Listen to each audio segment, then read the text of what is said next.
of the line Rover 25. Yes, what a turn up for the books. I'm seeing a lot of changes in this. It's basically a facelift model, isn't it? Yeah, it was the absolute last of the line. Yeah.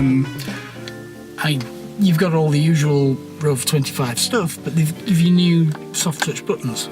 Yes, I kind of like some features in this. These new buttons are very tactile, aren't they? But they're easy to use. Yeah. And I do like what they did with these vents. I really like this touch. A bit like a sort of an Audi sort of thing round, they do. yeah. Yeah, and really good to use. And this surrounding trim, especially you see it on the handles and such, looks like marble. I mean, yeah. It does, actually. It's a very good touch to it. I mean, the actual door, apart from the one or two bits, they are the same as the 25. I am seeing a bit like a speaker 25, yeah. thing there. They're very similar. But it's a nice cabin to be in. Yeah. It's Even though the seats are black, we've had this in cars before. You've got the black seats, the black trim, and everything else, and you've got the light roof, but it's still very gloomy. Yeah. This isn't. I don't think it feels gloomy in this. I think they've done some nice touches, like I said before, with surround with this effect. I have been told, obviously, you could get different ones. Some did like an imitation wood and things like that in there. But I think this one sits nicely with this interior. And also what I do like with this one is we've got white dials. Yeah. Which I think really sets it off nicely. Usually would be reserved for things like the performance models, like the. That's what you'd sort of expect, wouldn't you? Yeah. And it really sets it off nice. But you've still got the old mirror switch thing there. Yeah. From the right back from when it was the 200. Yes. Yeah. Which is the model that I had. Yeah. Yeah. But the whole interior, or at least the dash, has been changed. I mean, they first saw this in the Streetwise. That's it, the Streetwise, yeah. But I do remember my dash, you see, just completely sweeping across. And the vents wasn't as good as these. Yeah. I wish these sort of shape of vents were in the 200 and the ZR. They were in the 45 and the ZS, the facelift one. The only car they didn't appear in was the 75, right. The ZT. Yeah. And I've noted about the switches for the windows are down here a bit like some side models, which I didn't expect. I honestly thought I would have found the switches on the doors. Mine was the same. And I do like that. For where the gear stick is, the surround and everything, I think is nice how they've styled that. But I think they missed a little trick there, that they could have done exactly the same what they did with the vents and had a little chrome surround. Yeah, they could have done that. Maybe that's a little nitpicking thing, but I think they would have set it off nice. But nicer cup holders as well there and such. I'm sure these seat belts were exactly the same. They were, yeah. And I used to like these. They're fairly spring-loaded and that, and you had plenty of room for clipping in. You never got them fast anywhere. Well, the seat retentions were good in these as well. Yeah. We're talking full leather with this one as well. It is a damn good spec, isn't it? It is. It looks really good. You've still got quite a lot of leg room. Not only that, but these particular seats, all leather, are quite supportive, considering this is a 13-year-old car. Yeah, they are. These feel just as new as probably the day they were fitted to sit in. There's no issues with them. And they're very much on the borderline of the ZR seats that I had in my MG ZR, and mine were half leather. Mine were. And because I'm seeing the headrest exactly the same, the rear seats were sculptured very similar. So you get that sort of feeling. The one thing mine didn't have the centre. Yes, I just noticed that. A centred armrest in a car like this, it's it's little things, isn't it, that it's got above others. I think as well, for a small car, it was generous in boot space.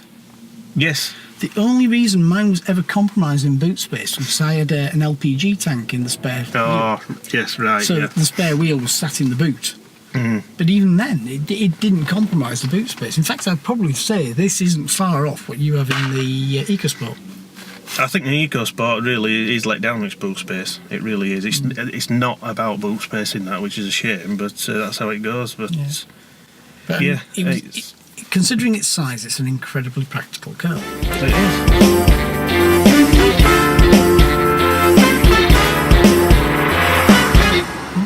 For what it is, and for what's been, like you said, one of the last that's rolled off the production line, it's... This is a 2005 model, so it would have it probably was on the production line or just in the stores as the factory shut down. Yeah, this is basically the last we've seen of him, and it's in damn good nick for a 2005, isn't it?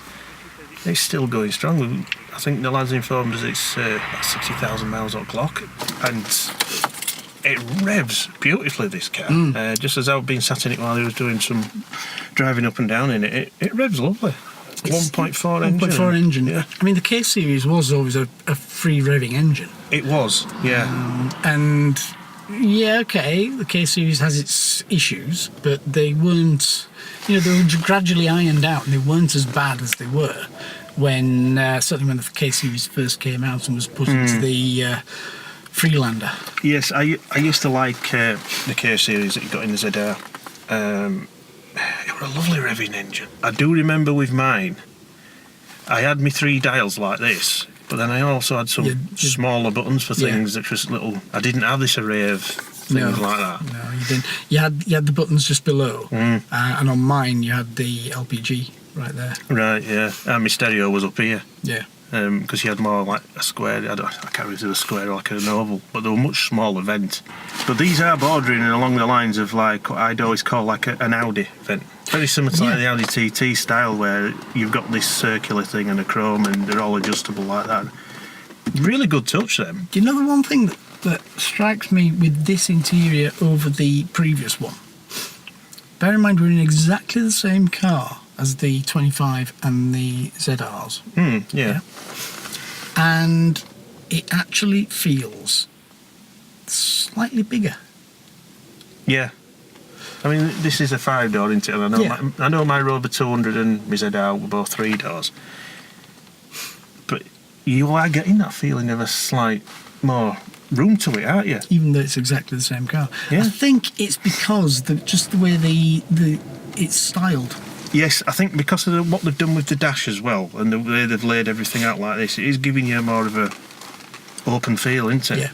The thing with the one thing that always struck me with the 25 was, and when it was the 200 as well, was how well it was designed. Yeah. I mean, even the 4-door. I mean, I actually prefer the 4-door, the look of the 4-door, to the 3-door. Right. And I don't know why.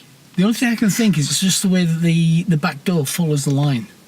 Yes, I can see that. Yeah, and it's almost like they designed it as a 4-door and then thought, 5-door. Yeah. And then thought, God, we've got to do a 3-door. Can we do a 3-door? Yeah.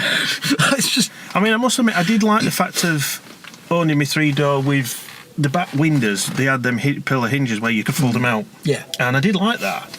I thought that were all right, especially summertime. You could have your windows folded out a little bit. I know some people said, well, isn't that easy to get into and break into? But I used to think, well, no, not really. No. It could be, but that's like saying certain cars with certain locks we could easily get into them. So, but the thing is, if somebody wants to get into your car, they've got to get into your car. Yeah, I had no issue, and I quite enjoyed them like that, both on my ZR and my 200. If there was any one thing that really disappoints, and it's a very, very minor thing, it's how the controls are stuck on there for the radio. Yes, they seem to be a bit way down, don't they? But is that because of the nature of the shape of the steering wheel? Yeah, but it just feels like it's an afterthought. Yeah, I mean, with most you'd have them sort of this sort of level, don't you? But I suppose that's how the steering wheel is. It's just, and don't forget, they were on a budget when they did this. Yeah. Yeah. But if they could turn out something like this on a budget, it just shows what they could turn out if they were at full pelt, if they were still going as a good company. And that's the thing. The original 75s are a good example of that. Well, they were. Look where they were heading. Look at what they had in the pipeline to have a go at making if they could have done. Yeah. So it just shows. Another car company lost at a price, and it's a shame. They were a pretty good innovator. It was. I've just noticed something. Still the original stalks. Ah, yes, I noticed the stalks bit of it, yeah, but that wasn't actually a bad thing, because I think they were fairly sturdy, these stalks. They were. Yeah. Stood the test of time. Yeah, and anything that works is always a good thing. Good thing to note on these as well. Very frugal on fuel. They were very good on fuel. Yes, he informed me it can last up to a good week and a half with this with his normal commute. Yep. Which my EcoSport can't even do that. No. And that's today's standards. Yeah. And that can't do that. You know what? If you actually put the two of them together against each other on emissions, this probably won't be that far off. No. And you've got all that difference in time, so you see, it just shows. Yes, a nice little tidy car. For what you could pick one of these up, you get a nice fair few years out of it and enjoy it at the time as well. If you buy one, look after it, it'll look after you. Yeah, it certainly will. So it's Rover 25 facelift model, all sorted. I think we approve. We've had us Rovers and that anyway, so we knew we would, but an enjoyable, cracking little car to see this. Yeah.